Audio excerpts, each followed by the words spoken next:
New York Giants Sports Talk and Entertainment. It's Saturday, July 31st. Don't know where I am at. I'm hiding. Don't know where I am. Hiding from the in-laws. Am I under the bed? Am I someplace else? It's such a beautiful day outside. I wasn't going to do a video, but the Giants did have some news today. And I want to talk about one thing about the Giants offense because the neophytes are getting to me. The people that just, it just hurts my head. First things first, Todd Davis, linebacker, signed with the Giants. 29 years old, with the Saints, with the Broncos, with the Vikings. Been in the league since 14 out of Sacramento State, undrafted, 96 career games. I believe he started 69. Career tackles, a total of 105, 23 for a loss, 12 quarterback hits, 3 sacks, one forced fumble, 15 pass defenses, and 1 interception, which he returned for a touchdown. I'm not even going to get into Pro Football Focus rankings because that's just stupid. So we're not even going to do it.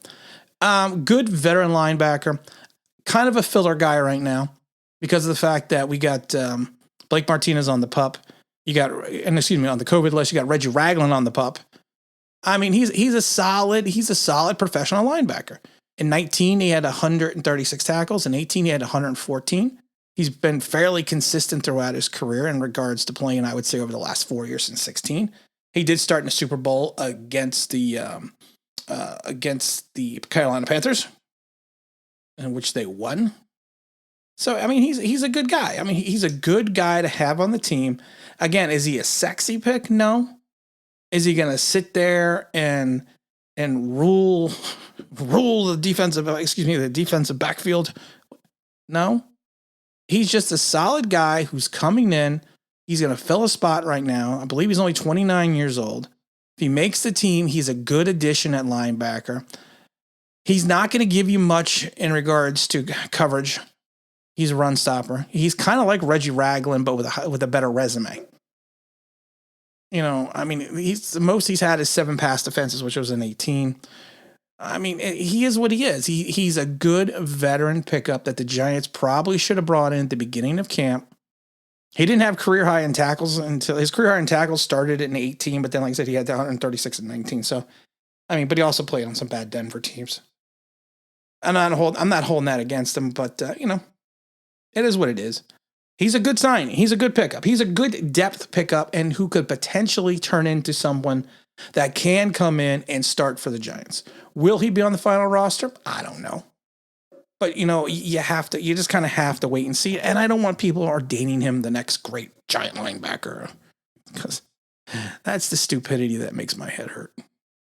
Also, the Giants will work out center Austin Reiter today. Reiter was formerly with, who was he with formerly? He was with the Kansas City Chiefs for 2 years. You know, I'm not going to get into the Pro Football Focus ranking. He's a guy that started for the Chiefs for 2 years, started every game, including the playoffs. He won a Super Bowl with them when they defeated the 49ers 31-20. Another undrafted free agent out of South. No, I'm sorry. He was in 7th round. He was 7th round of 2015 out of South Florida. He was with the Redskins, the Browns, and the Chiefs. He's another guy he started, career 59 games, started 33. He's another guy I'm kind of surprised is still on the market. Solid center. Would be a good pickup for the Giants. I think he's going to probably want more than a 1-year contract. So he's got a couple other teams interested in him. And with Jonathan Harrison also on the PUP, it's another good pickup for the Giants. If they can get him, I'll rephrase this because I'm making this.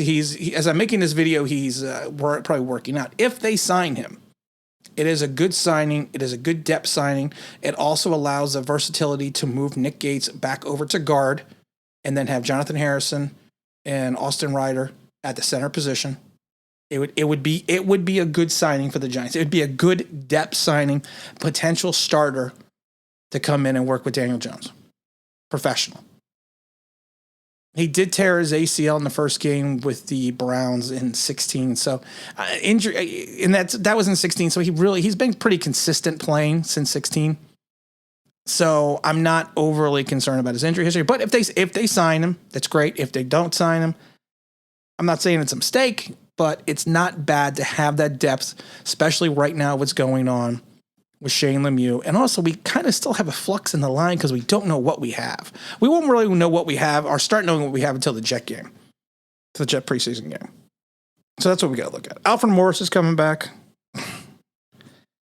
I know the Giants are trying to catch lightning in a bottle twice with him.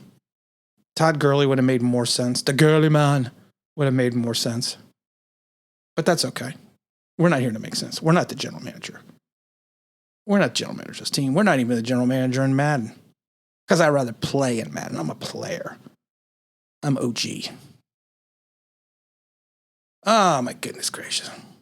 Been reading some stuff. Again, I got to stay off Twitter.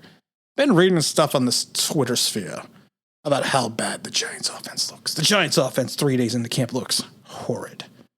Kenny Gallup, Kenny, and I don't even call him his full name, Kenny G, because he's the smooth, melodious sounds of Kenny G. He's looking ordinary. Daniel Jones couldn't hit the broadside of a barn if he was standing next to it. They have to have extra time together, extra practices to work on their patterns, work on their route runnings. Guys, it's day 4. Take a Valium. Something.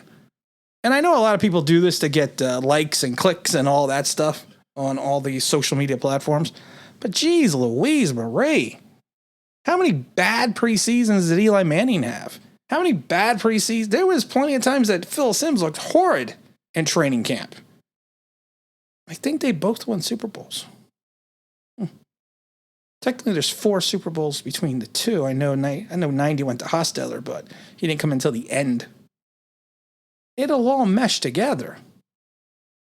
And like I said, I don't know when the Giant fan base has become so reactionary, but it gets to the point now that it's just like, oh my God, I don't want to look at Twitter. I don't want to look at YouTube. I don't want to look at Instagram. And I don't now. I don't. And I love when people send me videos and things and they're like, did you watch it? I'm like, no, I didn't watch it. Because it's probably someone that doesn't know anything, who's never played the game, who's never done anything in the game, telling me about the game. So I'm not going to do that. I'm sorry. I'm sorry. I apologize for, being a graduate assistant. I apologize for working in 2 leagues and playing in college. I'm sorry. I apologize for that.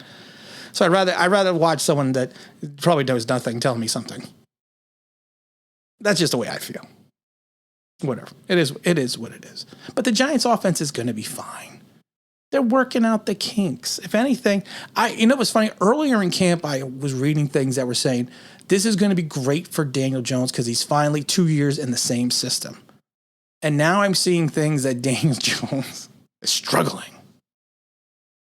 He's going to be fine. Well, we don't know if he's going to be fine. But give the kid at least to the preseason game. Jeez Louise Marie. Please. Let him get into the preseason. Let him get into some live game action. The defense is always ahead of the offense coming into camp. Just the way it is. And then the offense will catch up to the defense. There's more nuances on the offensive end than there is on the defensive end.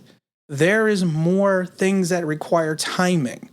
There are more things that require precision in reference to routes and blocking and other things that need to be worked out. Just relax. Have a beer. Don't cost nothing. Another great movie. We're gonna do a video. I'm actually having I'm relaunching my podcast. I used to do a podcast for a couple years. I still put all these videos on iTunes and all that. We actually do really well on them. But I'm relaunching. I used to have a podcast called the Meadowlands Mafia. So I've rebranded it to the MetLife Mafia, and I'm going to just talk straight to you about the Giants. I'm going to tell you right now, and there's some kids that watch, and I know there's a couple of dads that watch my videos with their sons.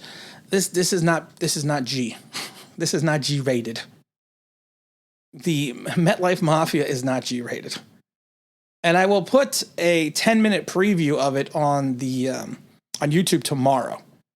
So if you want to check it out, you can listen to the first 10 minutes, and then if you want to listen to the last 30 minutes or whatever it's going to be, you can just go to iTunes, and I'll put a link to iTunes, Spotify, and all that fun stuff. But again, this is Tim Online, Big Blue, bringing you the best of New York Giants sports talk and entertainment. And like I always say, relax. Just kidding.